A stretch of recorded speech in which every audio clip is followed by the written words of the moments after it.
ಅಲ್ಲಲ್ಲ ಅಲ್ಲಿ ಸಾಗರ ಅಲ್ಲ ಇದು ಫ್ರೀದ ಒಂದು ಕಾರಲ್ಲಿ ಬರಲಿ, ಹೋಗ್ತಾ ಇದೀವಿ. ಅಲ್ಲ ಇಲ್ಲಿ ಅನಂತಪುರ ಬೈಲಿ ಅಲ್ಲಿ ಸಾಗರದವರು ಬಾಯ್ ಮಧ್ಯ ಬೈಲಿ ರಾಜ್ಯದ ಪಕ್ಕ ಬೈಲಿ ಇವನೇ ಹಾಕ್ರಿ ಚರ್ಮಣ್ಣ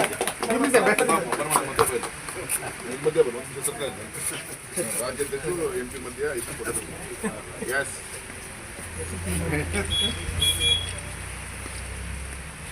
ಸರ್, ಯಾವಾಗ ಉದ್ಘಾಟನೆ ಆಗ್ತದೆ? ಯಾರ್ಯಾರು ಗಣ್ಯರು ಬರ್ತಾರೆ ಸರ್? ಒಂದು ದೊಡ್ಡ ಮಳೆ ಇದೆ, ಒಂದು ಐತಿಹಾಸಿಕವಾದಂಥ ಒಂದು ಕಾರ್ಯಕ್ರಮ ಸೇತುವೆ ನಿರ್ಮಾಣ ಆಗಿರೋದ್ರಿಂದ ನಮ್ಮೆಲ್ಲರ ಅಪೇಕ್ಷೆ ಇದೆ ಗೌರವಾನ್ವಿತ ಪ್ರಧಾನಮಂತ್ರಿಗಳು ಕೂಡ ಬರಬೇಕು, ಮತ್ತು ರಾಷ್ಟ್ರೀಯ ಹೆದ್ದಾರಿಯ ಒಂದು ಸಚಿವರಾದಂಥ ಗಡ್ಕರಿಜಿ ಅವರು ಕೂಡ ಬರಬೇಕು ಅನ್ನೋದು ವಿನಂತಿಯನ್ನು ನಾವು ಮಾಡ್ಕೊಂಡಿದ್ದೀವಿ.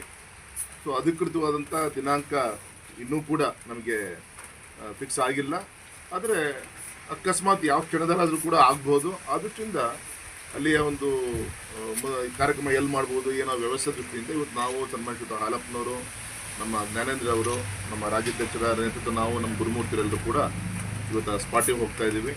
ಸೊ ಜಾಗ ಎಲ್ಲ ವೀಕ್ಷಣೆ ಮಾಡಿಕೊಂಡು ಸಮಯ ಅಧಿಕೃತವಾಗಿ ನಿಗದಿ ಆಗಬೇಕಾಗಿದೆ. ಒಂದು ಪೂರ್ವಭಾವಿ ಒಂದು ಸಭೆಯನ್ನು ಮಾಡಲಿಕ್ಕೋಸ್ಕರ ನಾವೆಲ್ಲರೂ ಹೋಗ್ತಾ ಇದ್ದೀವಿ.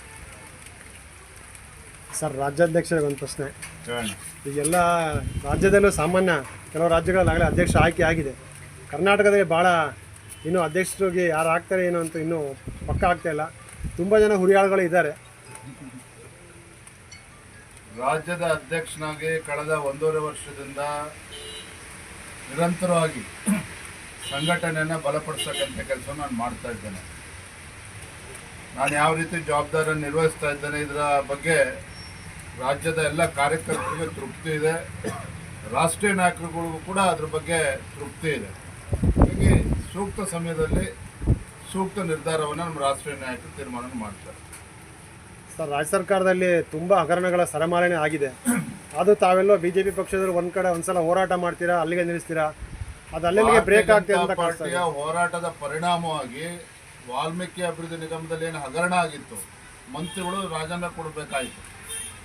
ಸ್ವತಃ ಮುಖ್ಯಮಂತ್ರಿಗಳು ಏನೋ ನಿಷ್ಕಳಂಕ ರಾಜಕಾರಣಿ, ಯಾವುದೇ ಒಂದು ಭ್ರಷ್ಟಾಚಾರದಲ್ಲಿ ಇಲ್ಲ ಅಂಥೇಳಿ ತಮ್ಮ ಬೆನ್ನನ್ನು ತಾವೇನು ತಡ್ಕೊಳ್ತಾ ಇದ್ರು. ಬೆಂಗಳೂರಿನಿಂದ ಮೈಸೂರಿಗೆ ನಮ್ಮ ಏನೋ ಐತಿಹಾಸಿಕ ಒಂದು ಪಾದಯಾತ್ರೆ ಆಯಿತು ಭಾರತೀಯ ಜನತಾ ಪಾರ್ಟಿ ಕಡೆಯಿಂದ.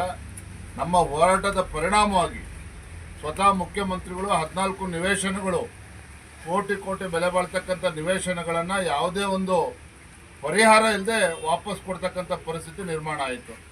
ಇವೆಲ್ಲವೂ ಕೂಡ ನಮ್ಮ ಹೋರಾಟದ ಪರಿಣಾಮವಾಗಿ ಆಗಿರ್ತಕ್ಕಂಥದ್ದು. ಇನ್ನೂ ಕೂಡ ಅನೇಕ ಭ್ರಷ್ಟಾಚಾರ ಪ್ರಕರಣಗಳಿದೆ. ಬರುವಂಥ ದಿನಗಳಲ್ಲಿ ಹೋರಾಟ ಮಾಡಿ ತುದಿ ಮುಟ್ಟಿಸ್ತಕ್ಕಂಥ ಕೆಲಸ ನಾವು ಮಾಡ್ತೇವೆ.